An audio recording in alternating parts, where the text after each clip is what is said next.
Coming to you live on tape from the beautiful studios in Maryfield, Virginia. It's the Fairfax Sports Report.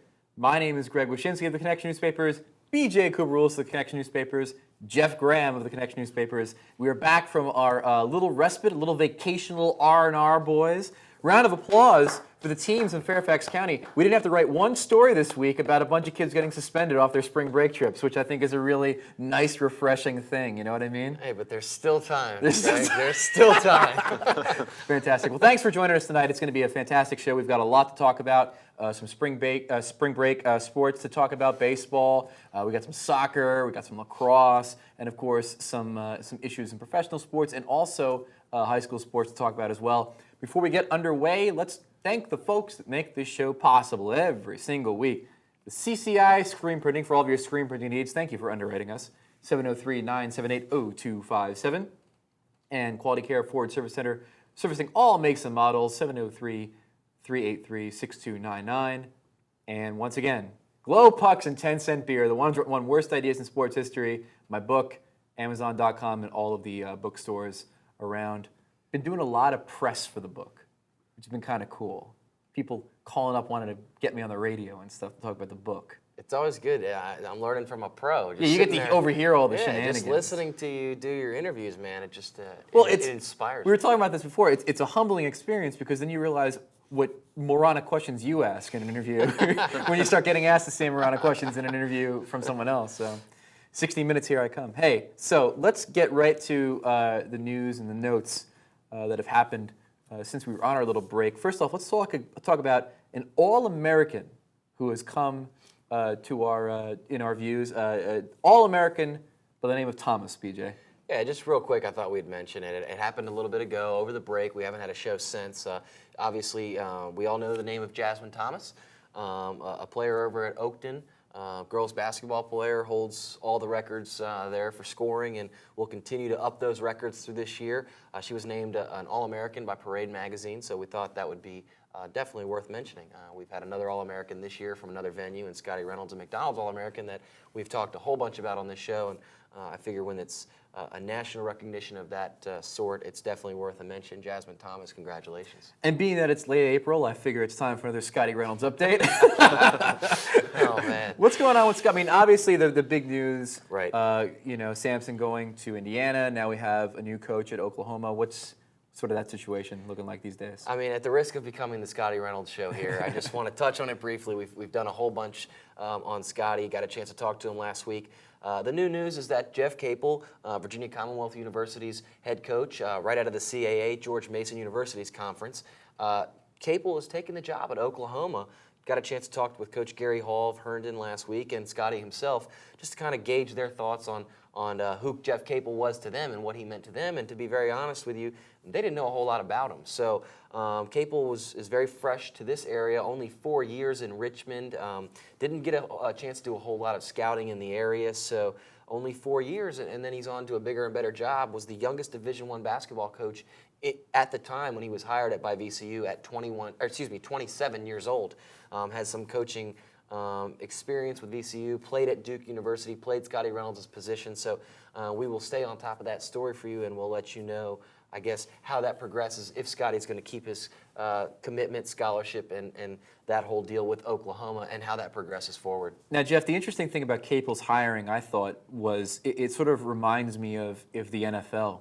When if you have a guy who either played for or coached with someone like Bill Walsh or someone like Bill Parcells, that sort of that quote unquote rub from a Hall of Fame coach can kind of increase the prestige of someone, even though they haven't really proved themselves on their own.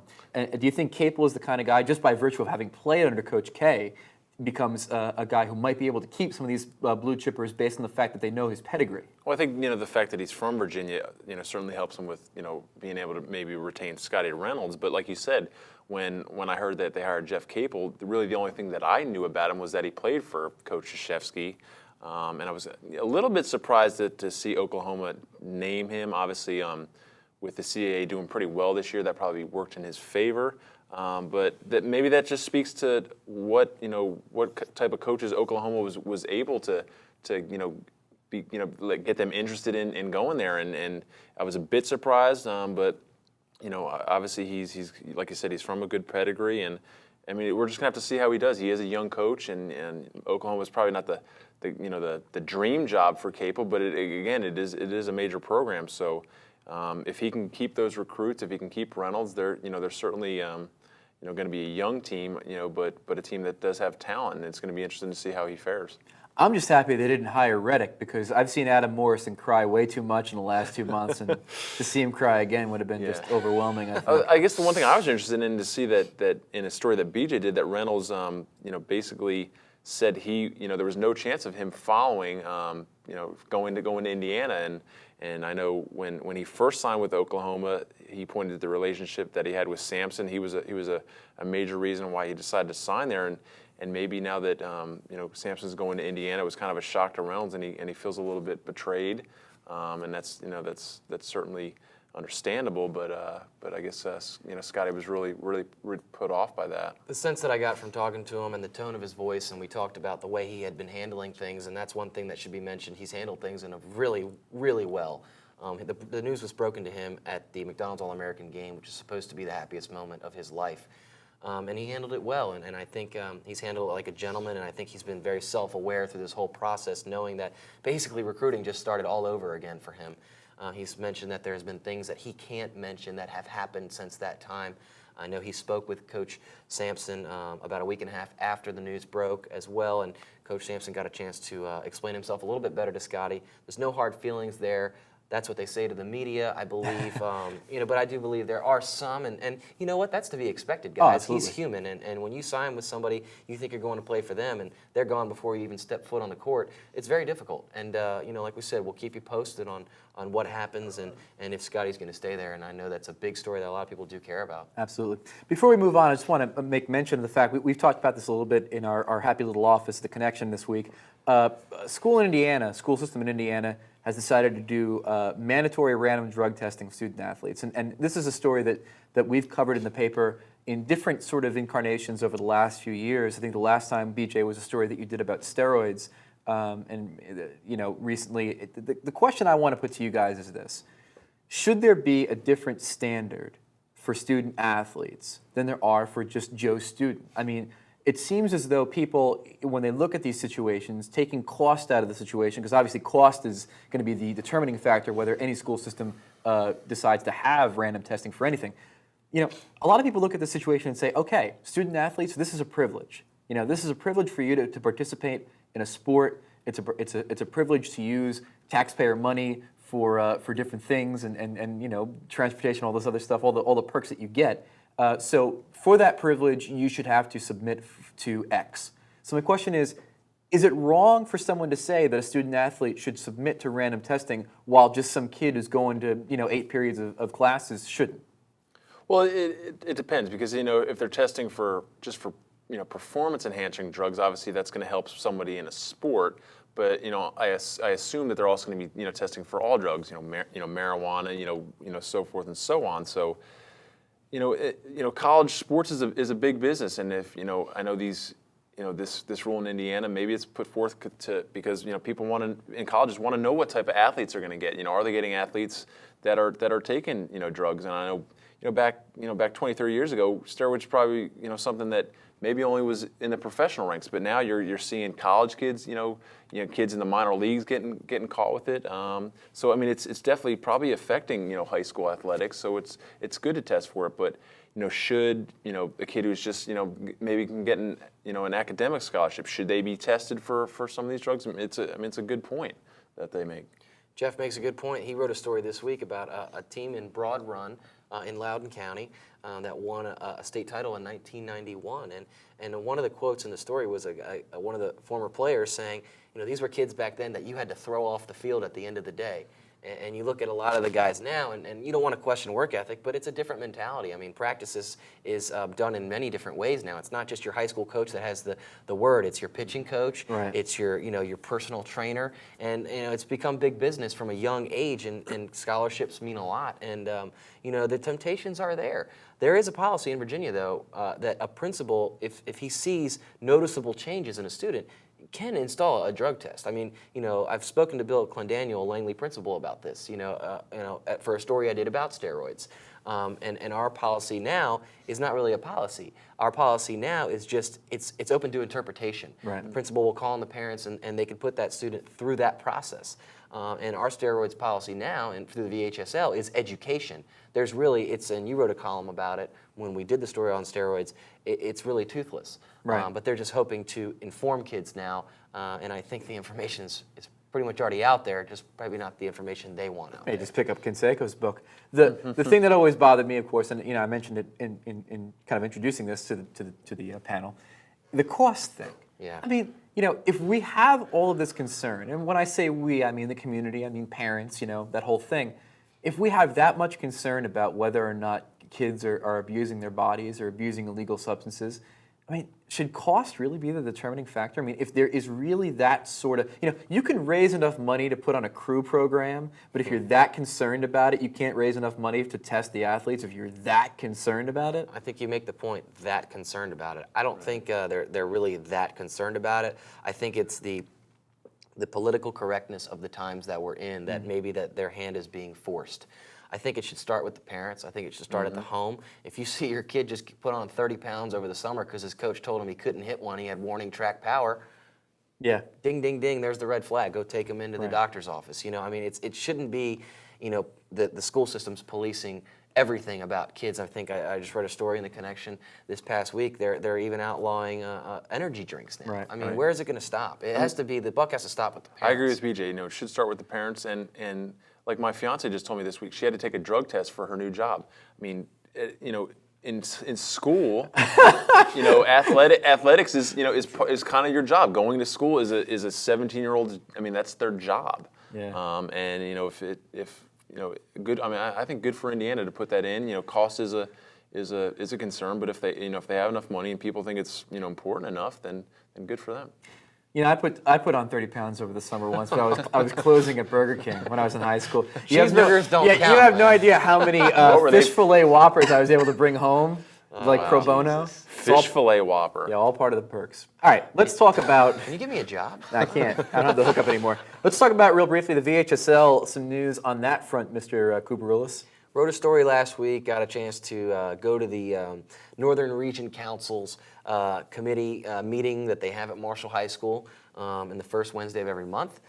Big topic of discussion was the VHSL was requested to provide the Northern Region with parameters and ways that they award state tournament bids. Jeez. Of the 21 state tournaments that went on this year and sponsored by the VHSL, 3 of them were in the Northern Region.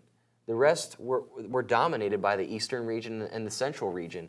The Northern Region only got 3 of those. One, which has always been here or always going to be here, indoor track and field. They went down. Brian Hazard went down. Robinson, secondary wrestling coach, made a presentation last spring, and that's why this is coming up now, because every spring they award these state tournament bids for those that request them. And he convinced them to bring the wrestling tournament here, and I believe it did fairly well. It was the first time it wasn't in the Eastern Region for the first time in 14 years, and also Phil Levine and Oakton did a great job with swimming. So those were the 3 that were here, and the problem is, Phil Levine at Oakton, I brought him up, he wants to have the field hockey tournament at Oakton High School. Problem is, they don't know how the field hockey tournament will be awarded. He says he wants support from the regional council. They can't tell him they'll support him because they don't know what support means. Is it money that the VHSL wants? Do they want longevity? His problem is, he said, I can't put forward a bid for 1 year when I know an Eastern Region school is putting in a bid for the next 5 years. Right. At no cost to the region. But the bottom line is still this. I mean, you have 3 in AAA level sports. You have 3 major population areas. Right. You have Northern Virginia, you have Richmond, and you have the beaches. And the bottom line is that if you hold an event in Richmond, well, that's closer to the beaches than Northern Virginia is. If you hold it in the beaches, it's closer to Richmond than Northern Virginia. So in other words, all of these tournaments and things are held in the southern part of the state because it's sort of like 2 against 1 in every single facet of the geographic puzzle. I think you make a good point about geography, but I don't think that that's the major concern. The vibe that I got, because Ken Tilley, VHSL Executive Director, is sitting in this meeting at the Northern Region Council. This is the man that could clarify what it is they look for when accepting bids. Good luck. And he won't clarify. Well, that's because So- he can't clarify. I've Right. been to that Maybe he meeting doesn't too. know. No, You need a decoder ring to figure out what that guy's talking about. You know, the sense that I got was that he could clarify, but if he clarified, it wasn't going to be something that was well received. And I think because, and what do a lot of things usually boil down to, and this is my personal opinion, money. I think if he comes out and says, give it to us for the next 5 years at no cost to the VHSL, you're going to get it. But they can't say that. That's not politically correct.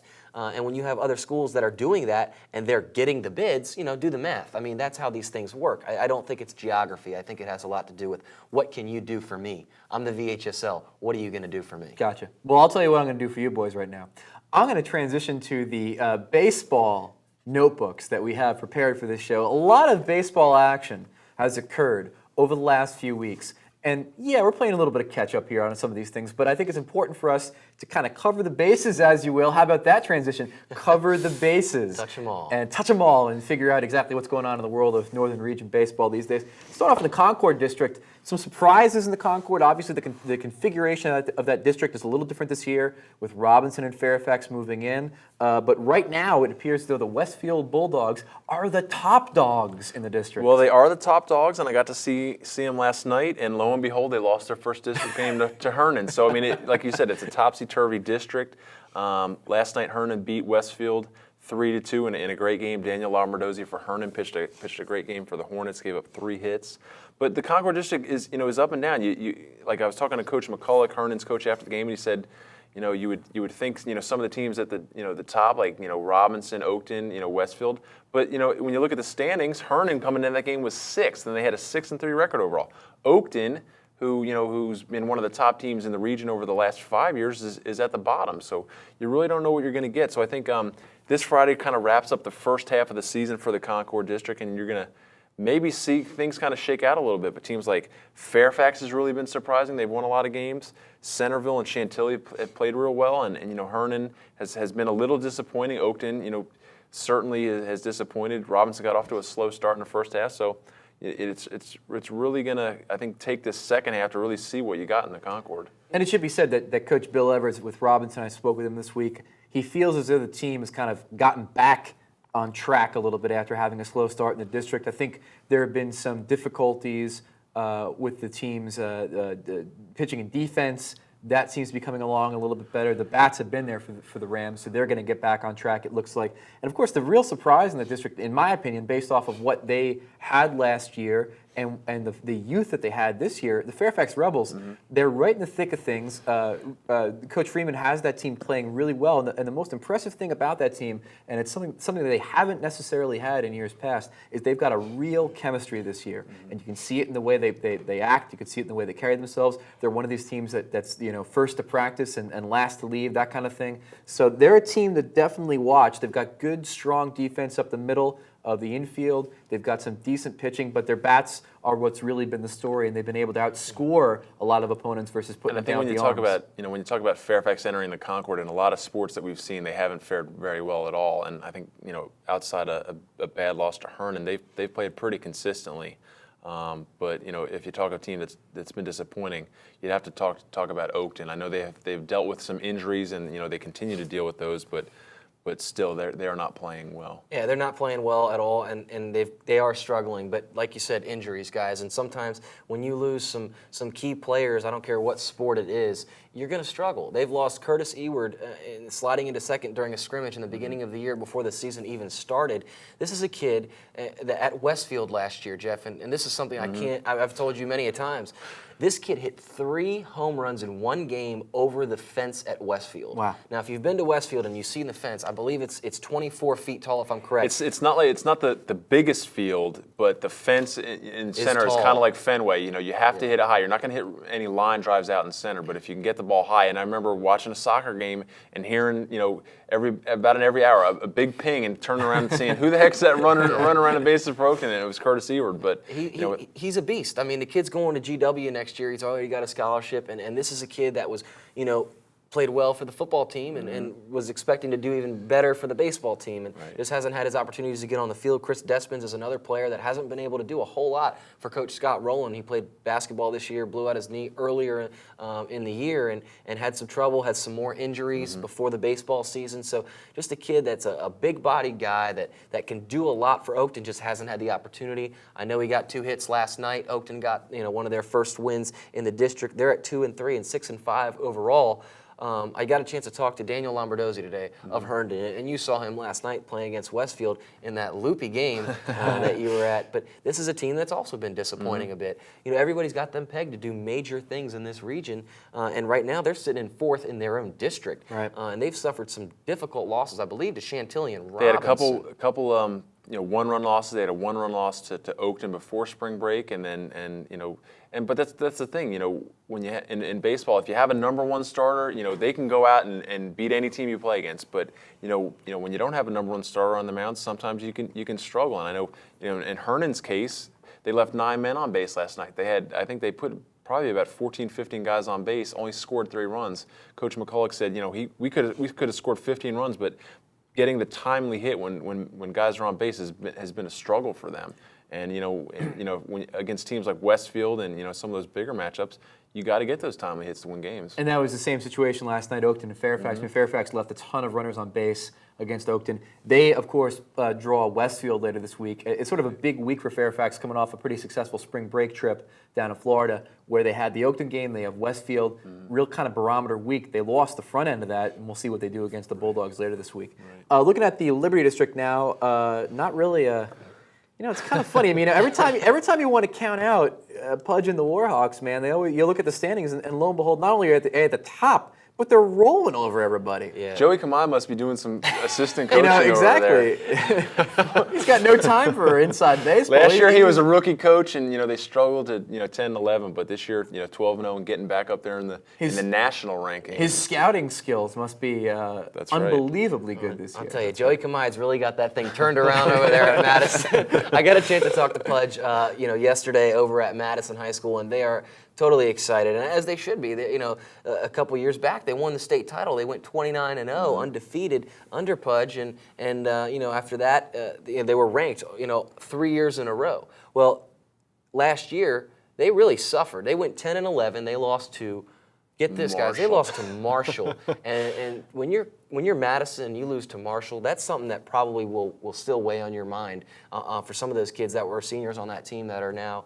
in college, and some of the alumni are probably scratching their head, and a lot of Northern Region fans were scratching their head. But, it was one of those things. They lost to Marshall in the first round, and then you blink, you turn around, they got a kid going to UVA and Mark Riffey that can hit a bomb at any time in any game. They've got a great third baseman. They've got a beast catcher, and they got a kid on the mound named Jason Farley that could be the most unheard of yet deadliest pitchers in this region. Jason Farley and Daniel Lombardozzi could be going head-to-head in the Northern Region Final this year, and I believe that that's what it will be. Jason Farley is a kid that gets out there, can strike anybody out. He's got heat, too. He's also finesse. He's got placement. And they've got a great lineup over there, and they all play team baseball. They can play small ball at times. You got a kid, I was there watching them play against South Lakes. This kid, Armin Maneri, lays down a perfect bunt and gets a base hit bunt. I mean, you don't see that. These kids are doing everything that Madison baseball teaches you. And right now, they went over to the spring break tournament in South Carolina, beat the 13th ranked team in the country. They believe if they beat Stonebridge on Friday, that they will get a national ranking next Thursday when they come out. Wow. And I believe that they will have that. I believe they deserve that. Impressive.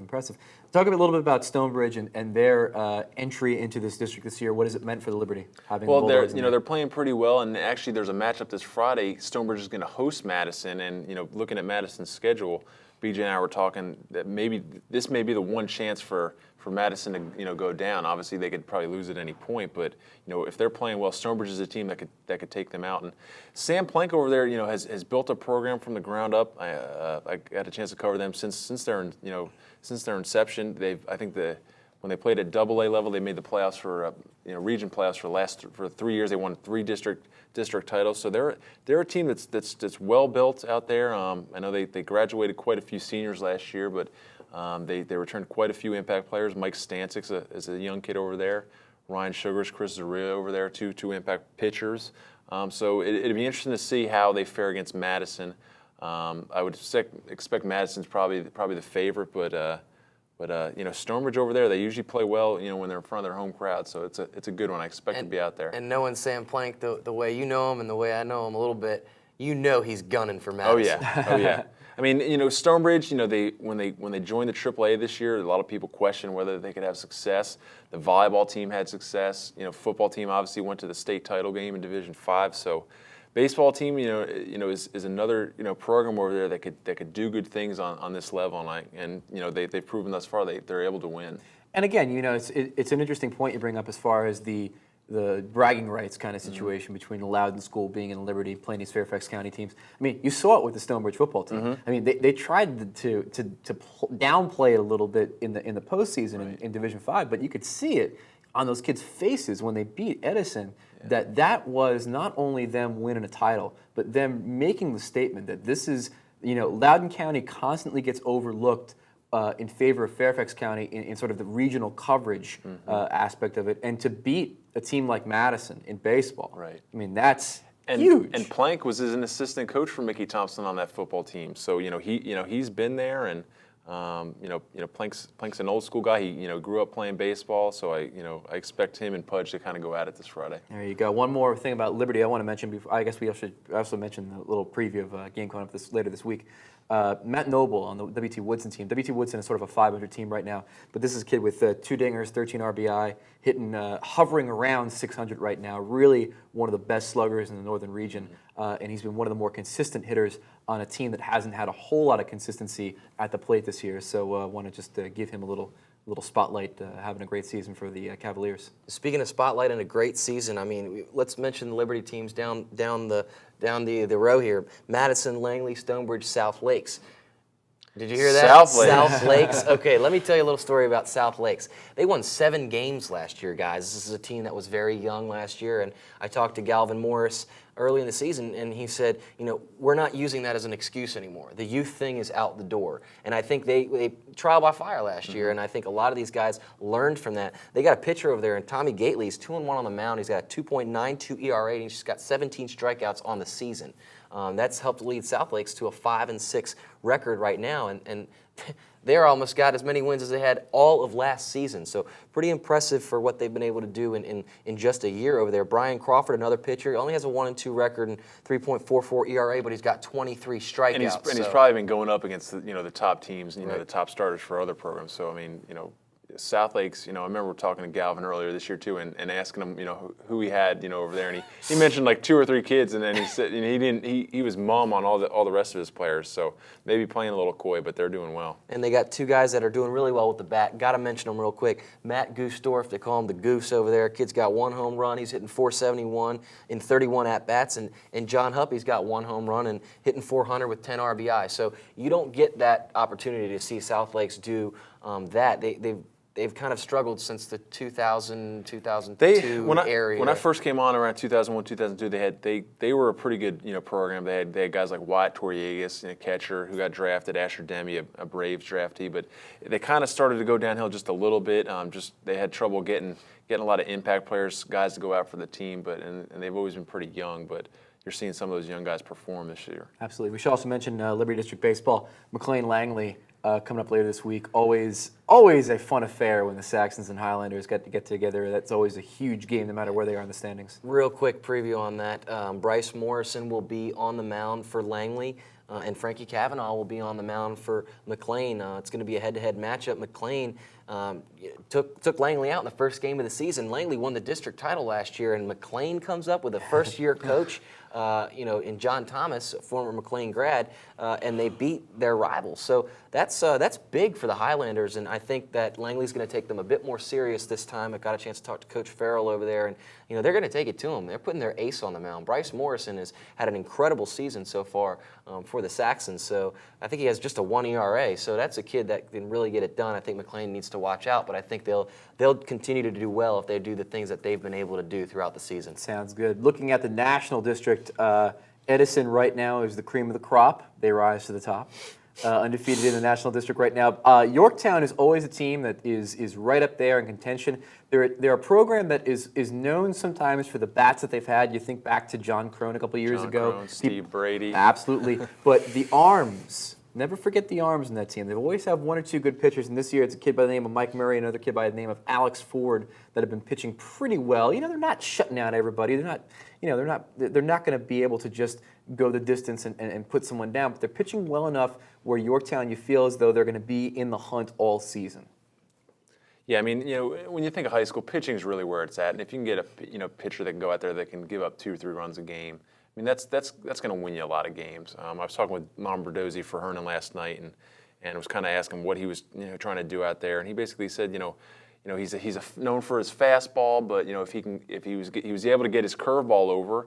And in high school, if you can throw a fastball and have one off-speed pitch that's successful, that's going to keep you in it. And Yorktown's been pitching well, so if they continue to pitch well, they should be right up there at the top of the standings. Whether they're able to carry that on when they face some of the region powerhouses, who knows? Because the National District has a tendency to struggle against some of the region's best teams, but that's good enough to win a National District title probably. And speaking of that National District title, there's a team in there that we have to mention right now. They got a 0-0 record in the district, and that's for a reason. Loudon Valley's playing that combination style district. If you remember, their football team was the only was the only team that was going to play the regular season, and then also in the postseason. But I'll tell you, I think these national teams are going to get hurt by not seeing Loudon Valley. These guys can ball. They got a kid out there named Paul Burkhart that can mow them down on the mound, and I'm telling you, they're 3-7 overall right now. It's not the greatest record, but I believe when they get into national district play, I believe they're going to be able to contend with the best of them. And it's something as simple as you can scout a team, but the ability to play them twice during the regular season is such a benefit when you see them a third time in the district tournament, and not to have necessarily seen from a pitcher-hitter standpoint what Loudon Valley has to offer. I mean, that's a big X factor in entering the postseason in the national. I mean, a lot of times you see in baseball, in the major leagues, rookie pitchers come up and they have immediate success just because hitters haven't, seen them. They're not used to their delivery, what they can throw. So if Valley throws a pitcher up there that throws some funky stuff, then And Valley's been a good team out in Loudon. I said Stonebridge before has usually been the best team out there, but Valley's been right up there. So 3-7, not a good record, but all you need, like Marshall did last year, all you need to do is win one game, and you're in the region playoffs. Funky stuff. Patriot District, talking about Braddock and Springfield towards the top of the district. One team that I want to mention, actually, let me talk about Braddock for a second. Braddock's sort of a funny team this year. They can drop 19 runs on you, or drop 13 runs on you, or they're going to score 2 or 3. There's no real middle ground. They're averaging just under 10 runs a game right now, basically because they're the opposite ends of the spectrum. They're scoring 19, 16 some odd runs, or they're scoring 2. So it's sort of a weird situation right now with Braddock, but I mean, obviously they're winning a ton of games right now. And then the other team I want to mention is South County, which I talked to Coach Mark Luther today, and that team is a little bit ahead of schedule. I think they're a little bit better than he thought they'd be win-loss wise. I think what's really helped them out is they come in inaugural season with an ace. Right. I mean, Michael Graham is a legit fireball and ace. He has been able to pitch with more consistency and frequency this year than he was able to at Hayfield last year. He's 4-0 right now. And, South County has coming up in the next 3 games, Springfield, Braddock, and then a rematch against Hayfield, who beat them 3-2 in the first meeting this season. And Graham is definitely going to pitch one of those games, and I wouldn't be too surprised if you see him in 2 of them. And you mentioned Michael Graham. This is a kid that I saw play in the postseason last year with Hayfield and Coach Luther over there. This kid went up against some of the best of them, and he, as a sophomore. Mm-hmm. So, he's already seen some tough competition. He's seen those Concord District teams and those regional games. And, now you send him over to the Patriot District. You said it yourself, he's 4-0. I think you get that ace, and that shows you how important it is. South County struggled in every sport this year. Now in baseball, it's a different animal. You get an ace, they're sitting pretty. They're 4th in the district right now. That's gonna play very well for them in the long run. And again, it was a 1-run loss to Hayfield. Hayfield right now I think is a little bit above them in the standings, but you look at the Patriot top to bottom. I mean, Braddock is a legit team. I've seen them play. I saw them play against Springfield. They're a very good team. A lot of really good, accomplished hitters in that lineup. But other than them, there isn't a Madison in that district certainly. Right. It is sort of a little bit up for grabs. You get a hot pitcher on the mound for South County. Anything could really happen come tournament time. Graham, a good family name. Yeah, he's another claiming kid. Graham. He's another kid with 2 first names. Never trust them, right? Never trust them. Never trust them. Oh, jeez. Jeff Graham. Hey, it's time for Impossible Trivia, I believe, isn't it? Absolutely. You got a question this week? Of course. All right, well, let's hear it. Of course. Well, it wasn't that. There it was. What colors did you just see? All right, folks. Here is our Impossible Trivia question. How many baseball state title games has the Northern region had in the last 20 years? How many teams from this region have made an appearance in that state title game, guys? Do you know the answer, Jeff? I don't. I'm going to say at least probably half. I'll go with 10. I'm going to say between 10 and 12. Right, because you read the paper. Meaning 11? Is it 11? All right, guys, so here's the answer. If you're wondering at home, 11, guys. Madison was the last team to win the state title in 2002. Oakton won it in 2000. West Springfield's got 2 of them, 98 and 91, and Woodson had 2 of them, 89, 90. Now, that's only the last 20 years, so you nerds with the VHSL record book at home right now, remember that. It's only the past 20 years, and we've had a couple of pretty good teams. Like we did mention, Madison was 29-0, finished ranked 3rd in the country that year when they won it by USA Today.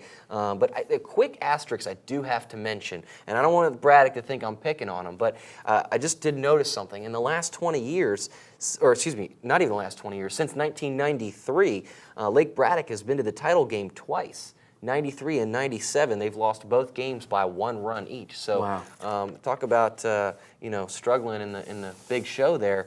They're sitting in first place right now in the Patriot, and you never know if they could get there. Hopefully, they get that 1 run. Westfield made it, I guess, 2 or 3 years ago. I think it was Brandon Snyder's, sophomore season. So, and I think that was a close game too. So, I mean, I think this year when you look at baseball, you got to give Madison an edge overall. But I think last year was pretty wide open. We saw a lot of upsets and kind of teams we thought maybe couldn't have gotten as far as they did. So I think you're going to see the same thing this year. I don't know. I think last year was an anomaly, man. I mean, you look at who made the finals last year. I don't think you're going to be able to see another 4 seed make a run like Hayfield did last year. But you never know. I mean, that was sort of a special case.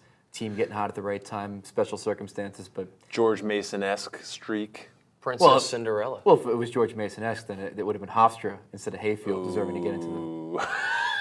All right, there's no reason to repeat that. We've been in reruns for 2 weeks, and now we're going to bring this up again. They've seen us tear each other apart for 2 weeks. We talk about pitching for baseball, but we all know, having watched inning after inning and watching day after day of the Pony Nationals, that softball pitchers. Softball pitchers are who really makes the difference. They're fun to watch too. Well, they're fun to watch, but that's the whole ball game right there. Mm-hmm. I mean, if you got you need to go back. I mean, you and I have both seen the glory days of Loudoun County softball with Christy Anch, Jenny Clowen, and Katie Morrison. Yep. You get a hot pitcher, you can take over a game. More often than not, it doesn't matter what happens in the rest of the game. I think if you look at all the sports and you take Fairfax County and Loudoun County, I think softball may be the one sport where the Loudoun teams would if you take the top 2 or 3 would probably beat the Fairfax County teams. And you're seeing that this year. Stonebridge, who hasn't won never won a district title out in Loudoun. This year they're led by Brianna Harris, their top pitcher. She had 2 perfect games back to back this year. They're undefeated, currently right now, and they've entered the Liberty District and beaten some great teams. Right in the beginning of the year, they beat Madison pretty bad. I know they beat Langley in a close game early this year, but they're looking at coming in this season and winning a region title. And so far you'd probably have to give them an edge. I know Westfield's played pretty well this year, and Oakton's always a great team, but But when you think Loudon, I think probably more than soccer. I would think softball right off the bat. And like you said, these teams, are stocked full of kids that play travel team and summer softball. You mentioned Stonebridge, you mentioned Oakton, you mentioned Westfield. All those teams have one thing in common, which is they all have dominant arms. So the question tonight, panel, is who is the best pitcher in the Northern region? Let's mention some of the top pitchers in the Northern region, and then we'll kind of run through them and talk about their strengths. Westfield has Linda Pirro. She's a junior, done quite well for them this year. Jessie McCarrick is a senior, already going to college, Colgate, plays at Oakton High School. Katie Reinex is a new name up there. We'll get a chance to talk about her in the show. Many of you may not recognize that name over at Herndon High School. A name you may recognize over the last 3 years is Laura Gibson, has transferred over to W.T. Woodson. And you just mentioned Brianna Harris, Jeff, from Stonebridge. These are the top, what we believe to be the top 5 pitchers in the Northern region. Let's try to break them down and talk really about their strengths. Well, I'd go with McCarrick. I mean, admittedly, I've seen her more than the others, and I think that she is the kind of softball pitcher that could take over a game and really make every other, like I said, make every other facet of the game, offense, defense, what have you, sort of a non-factor by virtue of the fact that she can dominate whoever she's facing. So I would take McCarrick. McCarrick's been starting, since her freshman year and played on an Oakton team that's been to a lot of, playoffs. And I think in terms of just, sheer throwing the ball and fastballs, rise balls, I think she probably throws the hardest out of that bunch. Obviously I haven't seen, the Woodson pitcher, but Pirro's kind of one of those kids that, when Westfield went on their big run last year, made the region final, went to the state final. Pirro kind of led that team. Not the hardest thrower, but she hits her spot, mixes it up. I know sometimes she can give Dean Farrington a headache just by not throwing strikes and not trusting her stuff. But she's in 2 games this year against Oakton, Pirro's come out on top, and her Westfield team has come out on top. She's beaten McCarrick twice this year. And Harris has obviously had a strong start. She's kind of been out loud when you talk about kids like Jenny Clowen and Katie Morrison. She kind of played second fiddle. I know Loudon Valley had a great run last 2 or 3 years. So maybe not as well known as some of the pitchers out there, but she's certainly coming to her own this year. So I think you're seeing some of these new names. Some great pitchers graduated last year. Madison and Lauren Frankwitz. So starting to see some of these younger pitchers coming to their own. And you talk about new names and people we may not have heard of. Got a chance to crunch some numbers, and I saw a rising star in Katie Reinex over at Herndon High School, guys. And here's the numbers. Okay, she's got a 1.21 ERA. She's 6-2 on the mound. Make that 7-2 after beating Westfield last night. She struck out 47 batters in 52 innings, and those were her numbers before last night's game. And they've gotten even better. They beat Westfield 3-0 last night to advance to second place in the district. They finished 4-11 and in 6 out of 7 teams last year. Reinex was a freshman. She's only a sophomore right now. This is a kid that works every day. They did not play a schedule over the spring break. Most teams go and play a spring break tournament. She was at school. They practiced 3 days out of the eligible 5 days to practice. She was at school every single day. She lives 2 miles from Herndon. She drags her dad with her. They go there and they pitch, they hit. Workouts with her can last up to 3 hours. This is a kid that's got an incredible work ethic. She's only a sophomore. So if I'm starting a team right now, if I have the choice between McCarrick, Pirro, and Reinex, I got to go with Reinex because that's youth, and I'm going to have her for the next 2 years. I think she's at their level at a younger age, and she started her youth ball in Loudon, and I think that speaks volumes about what Loudon is able to groom for Northern Region pitchers. Anything in particular going on regionally in softball worth mentioning these days? Like BJ mentioned, the Herndon win over Westfield yesterday was pretty shocking because I know Westfield's usually pretty tough at home.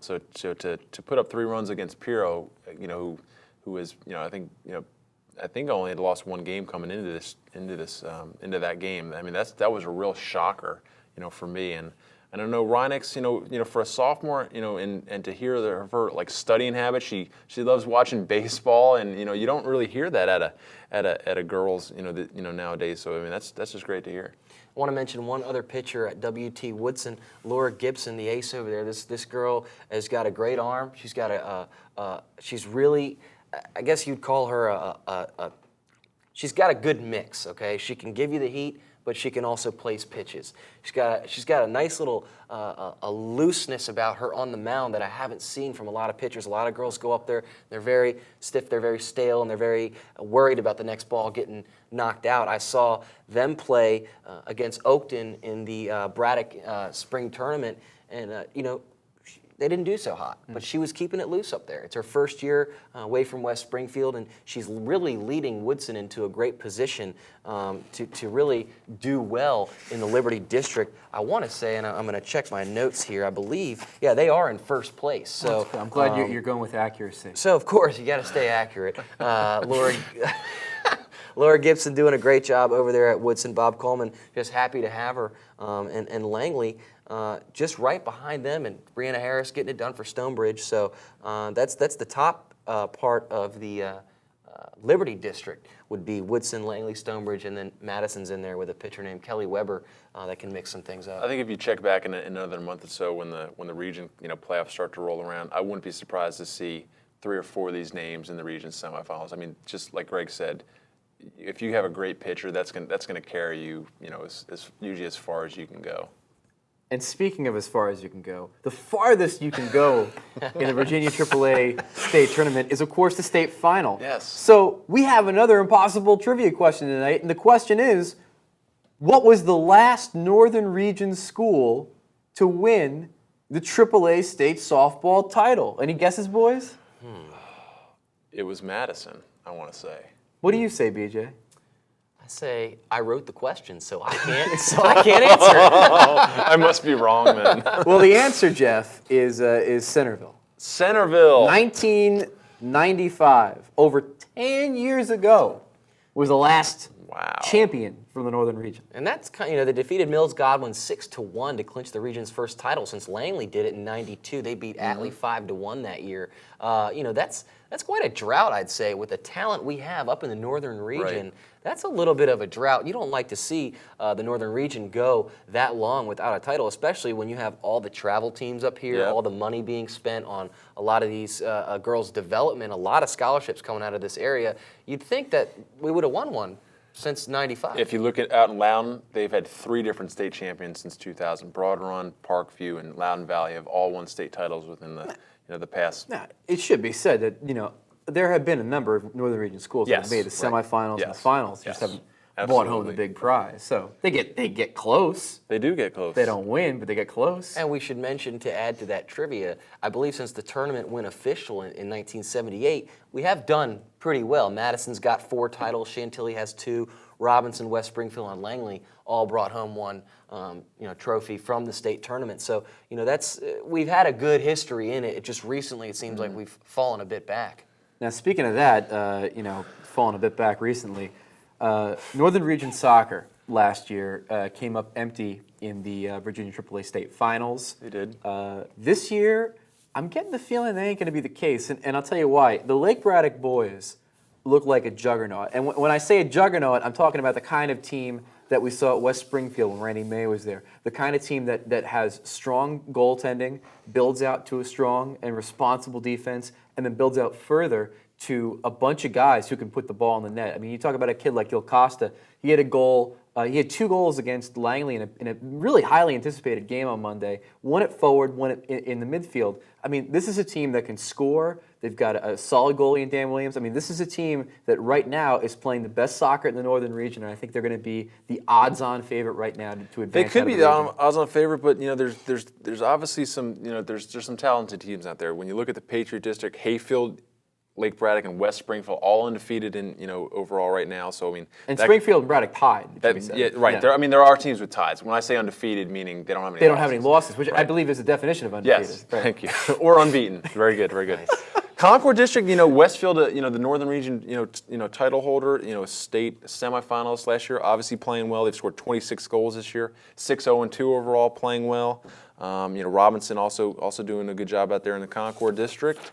Liberty District, Woodson, last year's state finalist. Yeah. Still playing well, 5-2-1 overall, but still undefeated in the district. But it should be said that they're playing very well within their own district, and they're doing it with a new coach this year after Rich Broad parted ways with the program. So obviously a nice consistency with that program even after a pretty big coaching change. Right. And Falls Church out in the National District, they're probably the odds-on favorite to win. Yorktown's playing pretty decently, but the rest of the National District, suffering a little bit. Just by playing, some of the better region teams. But on the boys' side, like you said, Lake Braddock is playing great. Westfield, obviously playing well off a great there last year. So it's going to be interesting. One team I got to just throw out there that has not done particularly as well as they're used to doing on the boys' side is Langley. This is a team that had two of its best players out. Neil Barlow and Ryan Rudzinski just made their return to the team, and they lost their first game. So we'll see the progression of Langley through the second half of the season if they can right the ship there. I think they're sitting in third right now. And speaking about Langley, just touching on lacrosse for a moment, the Langley girls had a pretty big game against Robinson. Came up short. It was 6-4 at the half. Robinson pulled away 12-6. Robinson right now is sort of the class, I think, of the Concord at the very least in girls lacrosse. They're right up there. I think they're top in the region right now in the lacrosse poll that we run in the Connection newspapers. So Robinson is the barometer right now for success in girls lacrosse. And any other lacrosse notes cross your desks this week, boys? Speaking of lacrosse, in that poll that you do mention, some of the boys on the other side there doing quite well. Oakton, always a contender, 3 unofficial state titles. Going to go for that first official state title this year. The VHSL saw it fit to award that tournament an official tag. So they got a bit of a chip on their shoulder. Got a chance to talk to Donald Murphy and Thomas Rupp, 2 of the standout players over there. Talked to them today, and they said, look, people want to rag us all the time about it being unofficial. Right. We're going to show them just how officially good we are. And I think that's a big thing that they do want to prove themselves. All right, speaking of lacrosse, boys, it's point-counterpoint time. And the first topic that we have is a topic that really kind of we spent Now I know why we're saving time. A good couple of years on. As you can see, the Duke lacrosse story is just something that continues to be a huge story in the national, both news media and sports media. I am of the mind, and I will let you counterpoint me. I'm of the mind that this is obviously something where we don't know all the facts, but there are enough facts that the prosecution was able to present in order to get a couple of indictments. And I think that anyone who thinks and buys the defense's rhetoric that this thing should have been dismissed, that it's all a malarkey, that it's all politics, it's just, you let the process play itself out. If they're innocent, they're innocent, but that's why we have a legal system as broken as it is, Mr. Kubarulis. Well, first of all, I want to tell the viewers at home to forget everything you just heard from Mr. Greg Wyshynski for the last 2 minutes and accept my defense attorney Kubarulis. Here's what I got to say. I got to preempt this a little bit. I want to preemptively strike my own comments. I don't want to come across as being insensitive to what could potentially be a victim. But I think the point is we don't know if she's a victim yet. This is a story that touches home for a lot of people locally in this area. I mean, there's a lot of kids on that Duke lacrosse team that are from this area. So this really strikes home for a lot of people. And I think that it's ruining a lot of families. It's already ruined the Duke lacrosse team. You put Duke lacrosse on your resume now for the rest of your life, and you will be looked at in a different way. I don't want to take away from the fact that possibly something happened. And something did happen because, we have an accuser. So obviously, maybe it wasn't what she's accusing, but something happened to get to this point. And they put themselves in a situation to be targeted in this manner. Now, did they do it? Like you said, let the process play out. The problem I have with it is the way the process has played out. The DNA evidence, which they have or don't have, because like we mentioned, we don't know what the evidence is. Okay, apparently they got an indictment. We don't know what that DNA evidence is, okay?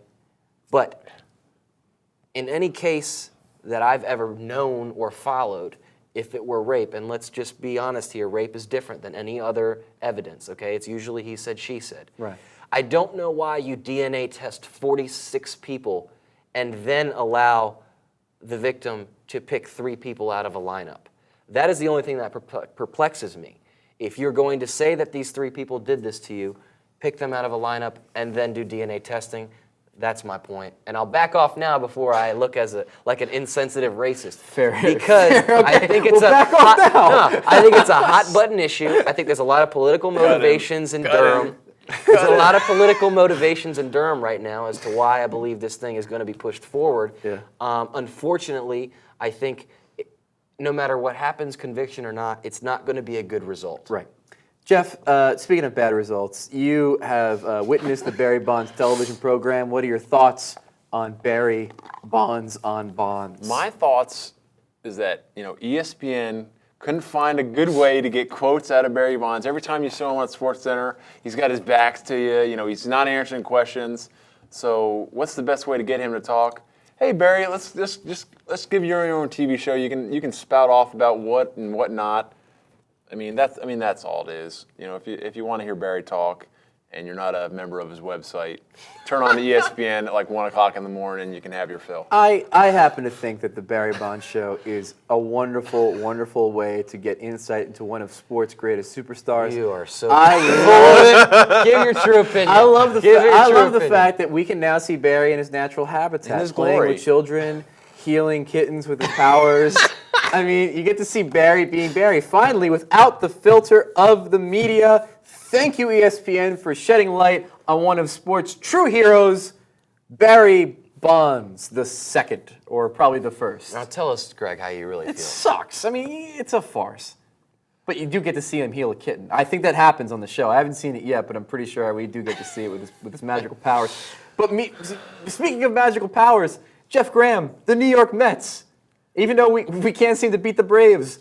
The Braves are our kryptonite, but we started off, I think, 10-2 overall. We set a record. We had a 5-game lead after 2 weeks of the season. Started off great. We played the Marlins and the Nationals, but we beat them pretty bad. So it's good to be a Mets fan right now. But you, Mr. Cooper-Lewis, are not a believer.